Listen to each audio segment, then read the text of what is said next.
Pues ahora, en nuestra sección La Memoria, un tema que a mí me parece apasionante. Para que todos lo entendamos, vamos a hablar de los últimos de Filipinas, que realmente es algo que no es correcto, está mal dicho. Ahora nos explicará nuestro invitado, Miguel Ángel López de la Asunción. Buenos días, Miguel Ángel. Muy buenos días, Enrique, y muchísimas gracias. A ti por venir. Miguel Ángel es un gran experto en el sitio del Valer y en el final de la presencia española en Filipinas. Lleva dedicado un ratito al tema, un ratito de 25 años, estudiando sobre esto, ¿no? Y disfrutándolo. Y disfrutando, porque sarna con gusto no pica. Miguel Ángel es licenciado en Filología Inglesa por la Facultad de Filología de la Complutense y adquirió también el certificado de aptitud pedagógica. Voy a ir rápido porque realmente el currículum es de esos que nos daría para todo el rato. El certificado de aptitud pedagógica por el Instituto de Ciencias de la Educación. También es miembro de la Asociación Española de Historia Militar. Es asesor histórico de la Fundación Blas de Lezo y asesor de la Federación Española de Asociaciones de Historia. Eso es. Ya con esto se hacen una idea de que estamos ante un experto de los buenos. Es miembro de honor de la Asociación de Historia de la Universidad Carlos III de Madrid y de la Asociación de la Cuarta Promoción de la Academia General Básica de suboficiales. Un orgullo y se lo tengo que agradecer que hayan querido que sea su compañero, y es para mí pues quizás el reconocimiento más grande que han tenido conmigo. Muy bien. Bueno, pues tiene diversos galardones, tiene el diploma acreditativo en los premios Revista Ejército, que yo además sé que colaboras con la revista Ejército más o menos habitualmente, ¿no? He colaborado con el Instituto de Historia y Cultura Militar en varios, y también creo que es algo que en la medida de lo posible deberían hacer todos los investigadores. Hacer más grande nuestro ejército es hacernos más grandes a nosotros mismos, y es un orgullo. Sí, que no se nos olvide, porque es una institución fundamental de cualquier país y aquí parece que la queremos ocultar, ¿no? Este galardón le fue dado por un artículo titulado Claves para la exitosa defensa de la posición del Valer. Rápidamente, es coautor de 2 libros, los últimos de Filipinas, Mito y Realidad del sitio de Valer, y uno que ha salido recientemente, en septiembre creo, ¿no? El 28 de septiembre, hace nada, muy escasas fechas. El primero no lo van a encontrar, está muy complicado. Yo ni ver el libro y no les digo el precio porque es impagable, pero tenía ganas de leerlo. Pero ahora ha sacado este que está todavía calentito y que es, bueno, pues digamos el primero corregido y aumentado, por decirlo de alguna manera. Muy aumentado. Muy aumentado. Se titula El sitio de Valer, la heroica gesta de los últimos de Filipinas. Así es. Y lo voy a dejar porque si no nos vamos a comer el tiempo. Vamos a ver. Siempre, bueno, para empezar, los últimos de Filipinas viene porque es de la película de los años 40, porque de Filipinas, después del sitio de Valer, se quedaron allí bastante gente todavía, prisioneros. Bastante. Realmente, como bien has dicho antes, Enrique, no es una denominación adecuada. Y cierto es que hasta el año 1945, que apareció la película de Antonio Román, nadie conocía el destacamento de Valer como los últimos de Filipinas. Es algo que el cine le dio a los últimos de Filipinas, a estos héroes de Valer. Hasta el año 45 eran los héroes de Valer, que es la denominación con la cual pues se les conocía. Y efectivamente, después de la capitulación española, después de pues ceder el territorio a los Estados Unidos por el Tratado de París, quedaron más de 9.000 prisioneros en manos de los tagalos, de los filipinos, del ejército revolucionario filipino.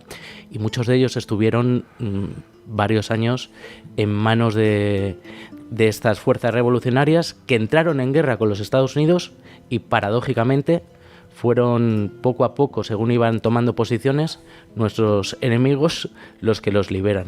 Sí, porque eso es una cosa que hay que explicar, ¿no? Realmente hubo hay quien dice revolución filipina, hay quien dice guerra de independencia filipina, a mí me da igual. Hubo una revolución filipina detrás de la que andaba, como no, la masonería. Por mucho mérito que tengan, gente como Rizal no dejaban de ser masones, y esa revolución filipina, una revolución de tipo liberal, entiendo, acabó en una guerra contra Estados Unidos, porque fue primero una guerra que no fue una guerra contra España, realmente la guerra era España contra Estados Unidos, ahora no se dice, pero fue una guerra de Estados Unidos tanto en Cuba como en Puerto Rico como en Filipinas. En Filipinas, efectivamente, sí. La insurgencia filipina toma realmente un auge en el año 1896, a partir del verano del 96. Toma un cariz ya violento, muy violento. España manda una fuerza militar para aplacarla, y cuando ya está aplacada y los líderes filipinos han aceptado una cantidad económica para dejar las armas y exiliarse a Hong Kong, a los pocos meses los Estados Unidos entran en guerra con España. Y en ese entendimiento entre insurgentes filipinos y norteamericanos vuelve a renacer la insurgencia. En ese momento tendrá lugar el sitio de Valer, y por lo tanto, sin esa ayuda norteamericana, yo creo que la insurgencia filipina no hubiera vuelto a renacer, o si no con tanta fuerza como lo hizo. Está claro, o sea, por eso yo digo que fue una guerra entre Estados Unidos y... Y ojo, que tampoco se dice, pero con la injerencia de muchas naciones no beligerantes, pero que indudablemente se pusieron del lado norteamericano. Estamos hablando del Reino Unido, que desde Hong Kong pues ayudó a la armada del almirante Dewey, Japón o Alemania. Era un poco España contra todos. Porque era, bueno, claro, nosotros éramos un imperio en retroceso y Estados Unidos y Inglaterra y Alemania y Japón eran imperios en expansión. Efectivamente. Pero bueno, vamos a ajustarnos al tema. El sitio de Valer, para los que no tengan mucha idea de esto, ¿qué fue el sitio de Valer? Pues el sitio de Valer es una gesta militar, pero ante todo es una gesta humana. Un pequeño destacamento español es copado por fuerzas filipinas cuando ellos se creían que estaban en época, digamos, de paz. O sea, Valer era una población al otro lado de la isla de Luzón, de Manila. Sí, en la contracosta, efectivamente. Sí, que todo el mundo entienda que en aquella época las comunicaciones con Manila eran imposibles por la selva, montaña, etcétera. De hecho, creo que se hacían por barco, no se podían... Principalmente era más fácil, y siempre y cuando la mar lo permitiese, el desembarco, claro, que no era todos los meses ni todas las semanas. Porque la distancia no era mayor de 100 y pico, 200... Son 200 kilómetros, yo he estado allí hace un par de meses, y desde Manila en coche pueden ser fácil 4 horas y media, habiendo un tramo de en 200 kilómetros. Sí. Pues entonces vamos a imaginarnos lo que tenía que ser a final del siglo XIX. Una fuerza española que era de infantería a pie, cruzando una sierra escarpadísima, donde residen tribus de longotes, y realmente difícil cruzar un territorio sin un apoyo que no fuera el barco. Todas las municiones, todas las la logística, lógicamente no podía moverse por tierra, tenía que ser por mar. Y en esto tiene importancia esa entrada en combate con los Estados Unidos, porque la Armada Española cae y perdemos el control del mar. Es decir, esa fuerza se queda realmente incomunicada. Un poco lo que pasó en Cuba también, ¿no? Efectivamente. Al perder la armada, pues se perdió la guerra. Es realmente importante, y en posiciones de tan difícil acceso como es Valer, pues es fundamental. Y entonces en Valer se queda un destacamento, creo que de unas 53 personas, si no recuerdo mal. Sí, cometemos el error de hablar del destacamento de Valer como si fueran todos de la misma unidad, y son de varias unidades distintas. Hay un destacamento de cazadores del número 2, sí, de 50 miembros, 50 componentes. Al mando hay 2 oficiales, es decir, 52 cazadores, uno del número 8 y otro del número 2. Y por otra parte, hay un médico militar que será fundamental para entender qué pasó en Valer, sí, un sanitario español y 2 sanitarios filipinos. Con ellos llega a Valer un capitán de infantería con el cargo de comandante político-militar. No tiene mando en tropa, pero es el militar más caracterizado. Y curiosamente, fíjate cómo es la historia, que empezamos, pues llegamos a América con una cruz. También había un fraile franciscano al comienzo del sitio, que al final del sitio son otros 2 compañeros que entran a mitad del mismo. Como parlamentario de los españoles, eran prisioneros de los filipinos. En el mes de agosto llegan allí y dicen, bueno, somos españoles, ya que estamos, nos quedamos. Esa parte de los franciscanos, que es un hallazgo, o algo que vosotros habéis puesto de relieve porque no se había estudiado nunca, y es importantísimo, porque realmente ellos, el testimonio es fundamental para poder entender el sitio, ¿no? Nos ha ayudado mucho la comunidad franciscana. Hay un archivo, que es el Archivo Franciscano Ibero-Oriental, que estaba aquí en Madrid. Está ahora mismo, lo han cambiado, está en San Francisco el Grande, totalmente desconocido, nadie pasaba por allí, y mantenían una documentación excelente. Entre esta documentación, las memorias de uno de los frailes supervivientes, que nos han ayudado muchísimo. Pero fíjate tú, yo soy creyente, soy practicante. Si tengo que entrar en combate, si sé que tengo un médico, pues voy, digamos, más tranquilo. Pero si sé que tengo un refuerzo espiritual, para mí es fundamental. Está claro. Y el papel que hicieron esos 3 franciscanos, pues es realmente importante. Acompañaron a los soldados que cayeron en el sitio hasta el último momento y dieron un soporte como refuerzo a esos soldados que estuvieron allí dentro, ni más ni menos que 337 jornadas, que se dice pronto. 337 jornadas, pues si has nombrado los 50 y pico cazadores, 60 personas como mucho. No entraron todos, alguno se fue antes de comenzar. Se fue a tiempo, ¿no? Sí. Bueno, eso es muy interesante, porque cuando hablamos de una gesta así, nos estamos imaginando esa película de los últimos de Filipinas de los años 40. Fantástica, por otra parte. Muy buena, y fantástica. Ahí ha quedado, y no te digo la canción, que ha pasado a la historia, ¿no? Pero realmente es un hecho, y vosotros lo hacéis patente con sus glorias y con sus miserias. Sí, y fíjate que yo cuando empecé en esto tenía cierto miedo. Unas personas a las que yo tengo tanta admiración, a ver qué me voy a encontrar. Pero esas miserias, esas sombras, son muy pocas realmente. Yo solo veo un ejemplo de amor a la patria, de cumplimiento del deber. Ahí realmente a mí me ha llamado la atención el hecho de que en una gesta heroica, con todas las letras, muy difícil, aparte de ser un hecho militar notable, porque es aguantar un sitio. Busquen ustedes las fotos del sitio donde estaban encerrados, que era una iglesia, que parece mentira que ahí dentro aguantaran, o sea, las defensas estaban perfectamente estructuradas, la comida, bueno, de hecho la prueba está en que la mayoría de las bajas fueron por enfermedades, beriberi, disentería, etcétera. Salvo 2 soldados que fallecen por herida de fuego enemigo y 2 que son fusilados al final. Sí. La inmensa mayoría de las bajas españolas son por enfermedad. y la iglesia es que también tiene su historia.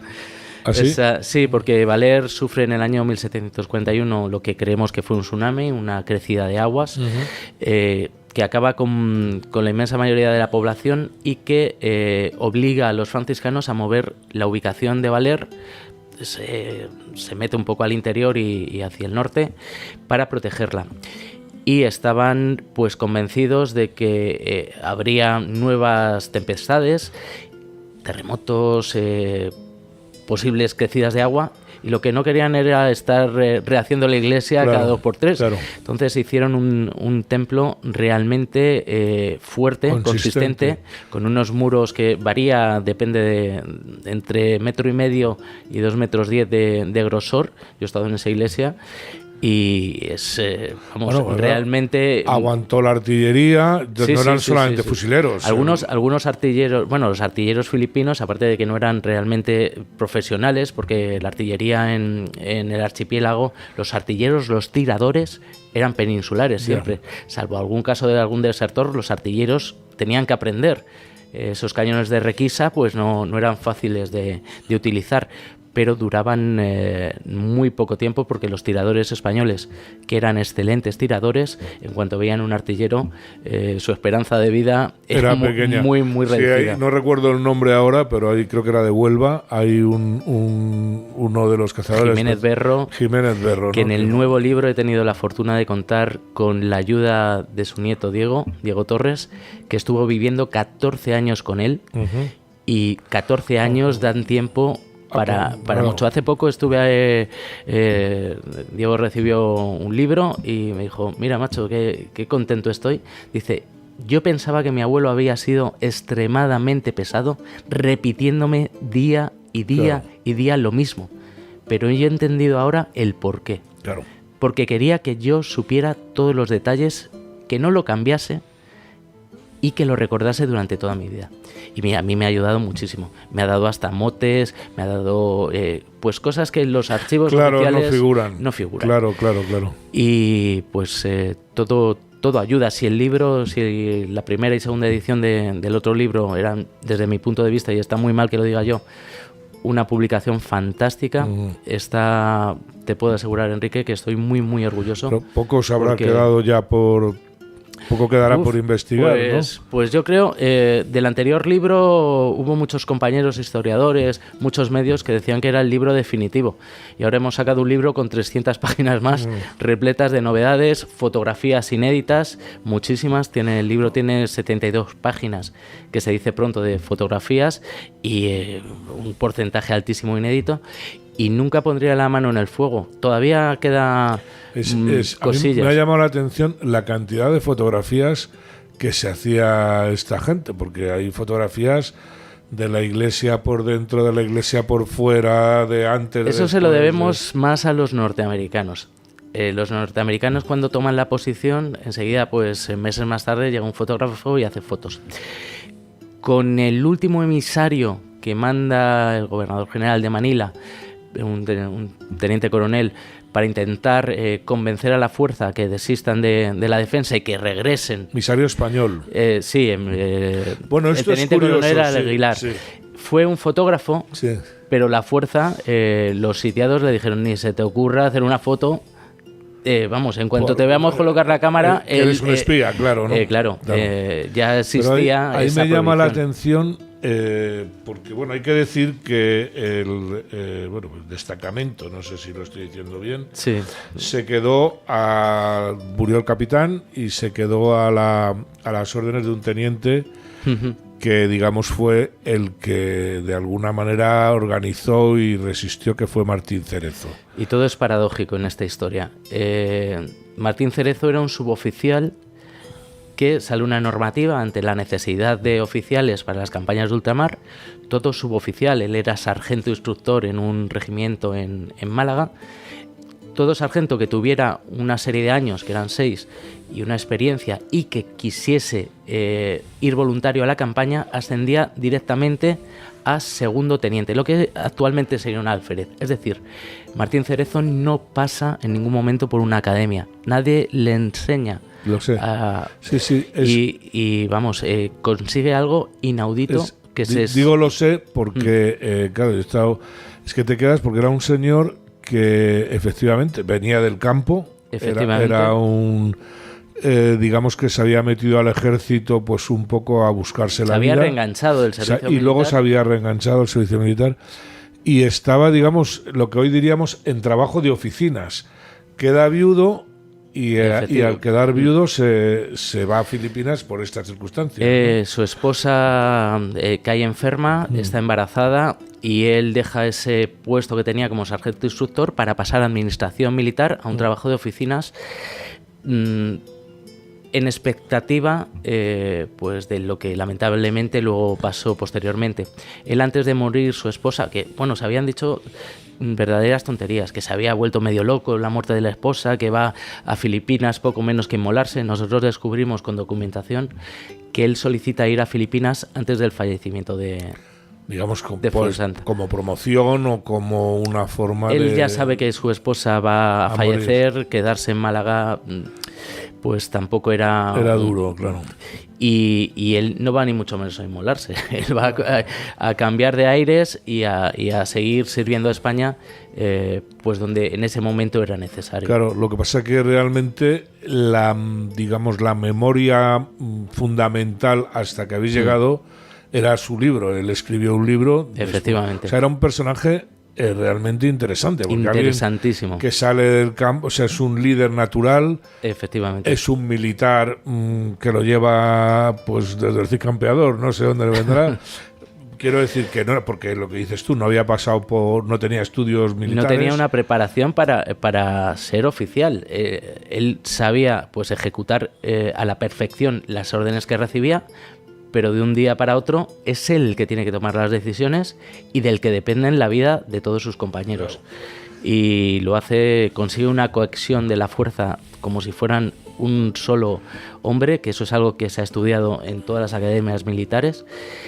Y a mí me llama la atención, no sé en qué película pues americana bueno, pues de propaganda militar, ves que de alguna manera la motivación de los soldados no es ni Estados Unidos, es el compañero.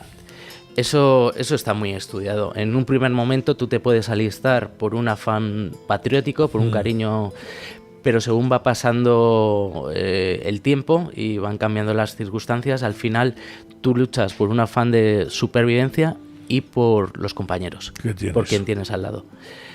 Y en este caso pues podemos entender también, Enrique, la historia de Valer como una historia de compañerismo. Claro, pero hace falta un líder que lo genere, está claro, ¿no? Porque si tú ves, por ejemplo, las gestas de los conquistadores, la cantidad de divisiones que se generaban, ¿no? Entonces, y cuando esa gente sí que estaba aislada allí en América cuando llegó, ¿no? Luego hay de todas maneras cuestiones, ahora que has comentado lo de los emisarios, hay incluso un momento, claro, ellos vivían aislados, no existía la radio, no existía el telégrafo, no existía nada, y incluso hay un momento que se mandan unos emisarios para decirles que la guerra ha terminado y que desistan, y ellos no se lo creen, o sea, creen que es una artimaña de los filipinos, ¿no? Siempre de los hay, tágalos. Sí, lógicamente los tágalos los tágalos en el primer momento pues intentan con los propios desertores del destacamento. Y ellos dicen, bueno, ¿cómo voy a creer a un desertor? Claro. No nos vuelvan a mandar ustedes desertores. Luego les mandan unos frailes franciscanos y les sale mal la jugada y estos se quedan en el sitio. Y luego les mandan prisioneros españoles, militares, pero por H por B no salen bien. Uno de esos emisarios dice, yo no me quería entrevistar con mis compañeros porque no quería en ningún momento ayudar a rendir una posición española que se estaba defendiendo. Claro. Luego, siempre se ha dicho que les han dejado olvidados a los de Valer. En primer lugar, nadie en Manila al principio bastante tenía con defender su posición, claro, con defenderse. Se firma el Tratado de París, pero nadie sabe que hay una bandera española todavía ondeando y un destacamento defendiéndose hasta finales del mes de noviembre, principios de diciembre, de 1898. En cuanto se sabe que hay un destacamento español, van hasta 2 emisarios jugándose realmente la vida. Tenemos que recordar que los norteamericanos y los filipinos ya están en guerra, jugándose la vida para intentar ayudar a ese destacamento, convencerlos de que su defensa es inútil y de que vuelva. Luego, era una historia realmente mal entendida, cubierta de mitos, la mayoría pues no justificados, o inexactos o falsos. Yeah. Ni les dejaron olvidados, ni ellos eran unos locos, ni unos talibanes, ni unos exacerbados. No sabían que la guerra se había terminado, sí que sabían que la escuadra española había caído de manos de la americana, y paradójicamente ellos tienen una carencia de información que lo que sí que les hace es permanecer esperanzados. Cumpliendo con su deber, claro. En que una columna, efectivamente, una columna española va a defenderles, a evacuarles. Realmente ellos no tienen una contraorden, son militares que han llegado con una misión, dicen, vamos a ver, ¿tenemos municiones? Tenemos. ¿Alimentación? Poca, pues habrá que estirarla. ¿Tenemos agua? No, pues se busca. Y permanecen allí. Por otra parte, los filipinos tienen un exceso de información porque saben que muchos destacamentos están cayendo muy rápido. Yeah. Entonces dicen, bueno, pues esto será cuestión de horas. Bueno, pues van a ser días. Oye, que llevamos unas semanas. Que vamos a unos meses. Y cierto es que también nos ayudó que americanos y filipinos se enzarzaran entre ellos. Bueno, hay un momento en que hay un barco norteamericano incluso que llegó también a Valer, sí. Y habló también, bueno, de hecho los filipinos ya les atacaron al barco, sí. Bajaron a tierra, sí. y les atacaron. ¿Cómo? Porque ellos fueron a rescatar a los españoles, sí. ¿O realmente a qué fueron? Con la ayuda del arzobispo Nozaleda, las autoridades españolas consiguen que los norteamericanos pongan fuerza, un vapor, Georgetown, para que vaya a Valer y intente convencer a la posición española de la inutilidad de su defensa.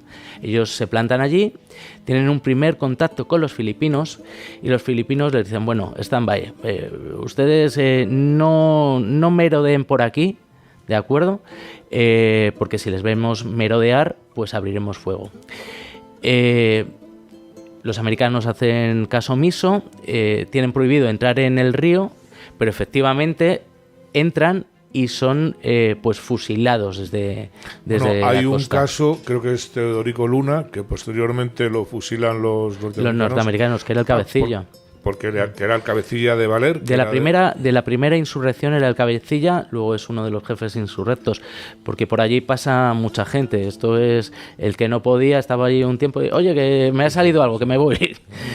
Pasaron muchos jefes insurrectos que hasta que Texon consigue pues rendir la posición. Porque le acusan de haber, no sé si incluso enterrado vivo a un... Entierra vivo a los norteamericanos de este pequeño bote, de este cáter norteamericano que bueno, se confirma porque los propios soldados filipinos que los entierran confiesan en un juicio y Teodorico no es condenado a ser fusilado, pero al final se le cambia la pena por una pena de cárcel, y luego también se rebelará allí en su prisión y muere pues en un intento de fuga. En un intento de fuga. Sí, que eso pues es algo pues también que aquí en España no se había hablado de ello.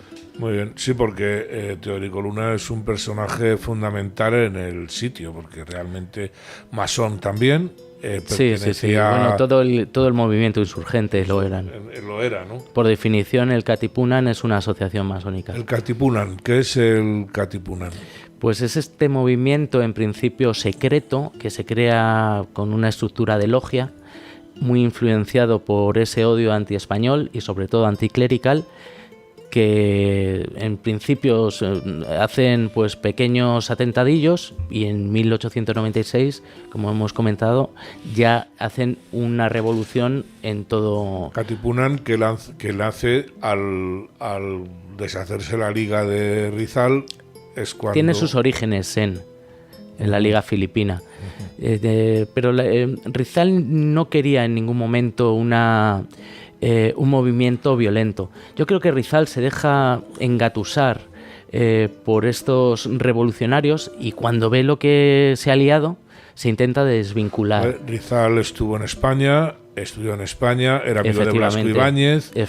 Una persona, una mente preclara, un oftalmólogo en aquellos momentos de primer orden, un gran espadachín, un gran deportista, una persona que había vivido incluso en Estados Unidos, en Alemania, en Austria, en España, y una persona pues muy válida en aquellos momentos. Que no quería tanto una independencia filipina, sino que desde la península se les diera pues mayor atención. Un reconocimiento de derechos que no tenían de otra manera. O sea, no como casi todo en lo que es la independencia de las colonias. A mí me cuesta llamarlas colonias. No tuvimos colonias, yo creo. No, tuvimos virreinatos. En esa guerra civil española, que fue la independencia. Sí, es una guerra civil. Que para mí es una guerra civil. Sí, lo es. Como a la conquista de América, yo le llamo guerra de liberación. Porque realmente, hombre, tú no conquistas con destacamentos como el de Hernán Cortés o tropas. Es imposible si no tienes la ayuda de un montón como fue de otras tribus, ¿no? Efectivamente. Entonces no hay, yo lo llamo guerra de liberación. Es que realmente fuimos a liberar a un montón. Igual pasó en Perú, ¿no? Eso no es, bueno, que me enrollo. No, es que a mí de verdad que esto me apasiona y yo creo que el 98 está por estudiar. Está por estudiar. Y a mí si hoy se nos va el tiempo ya. A ver, Jaime. Sí, se nos va el tiempo. De hecho, nos hemos ido ya de tiempo, pero no me importa, no pasa nada.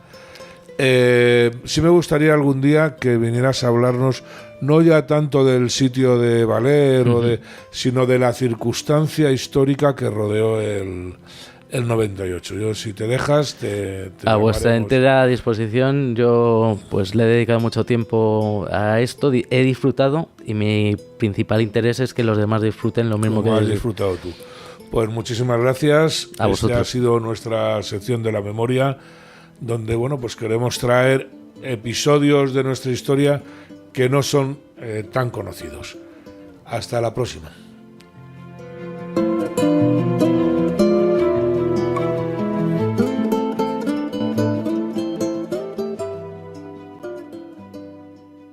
El sitio de Valer, la heroica gesta de los últimos de Filipinas, es el resultado de una larga y profunda labor de investigación de Miguel Ángel López de la Asunción y Miguel Leiva Ramírez. Un libro que relata quiénes fueron esos hombres anónimos que se convirtieron en héroes tras resistir aislados durante casi un año, convirtiéndose en protagonistas de las páginas más brillantes de la historia de nuestro país. Corría el 30 de junio de 1898. Un pequeño destacamento militar español queda sitiado por una fuerza 10 veces superior en la iglesia de la localidad filipina de Valer. A pesar del fuego de cañón y de fusilería, de las terribles condiciones humanas, del hambre y la enfermedad, el pequeño reducto de hombres mantendrá su posición durante 337 días. No creyeron que la guerra había terminado. Desoyeron las múltiples intimidaciones de rendición del enemigo y también a los comisionados españoles que les ordenaban abandonar su inútil resistencia. Continuaron luchando fieles al cumplimiento de su deber y a la misión que allí los había llevado: defender hasta las últimas consecuencias la bandera española que ondeaba en lo alto del campanario.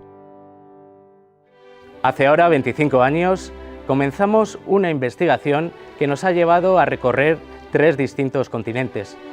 Fruto de este trabajo salió en el año 2016 el libro de editorial Actas, Los últimos de Filipinas, mito y realidad del sitio de Valer, esa obra que muchos historiadores catalogaron como el libro definitivo de la gesta. Hoy, 6 años más tarde, ve la luz el sitio de Valer, la heroica gesta de los últimos de Filipinas. Una obra que no puede ser considerada de ninguna de las maneras una mera ampliación del anterior trabajo. En sus 756 páginas, repletas de novedades, descubrimos nuevamente rostros de héroes de Valer hasta hoy desconocidos e incluso colocamos en el mapa nuevas localidades natales. Les invitamos a acompañarnos en el conocimiento de una de las mayores gestas de nuestra historia militar.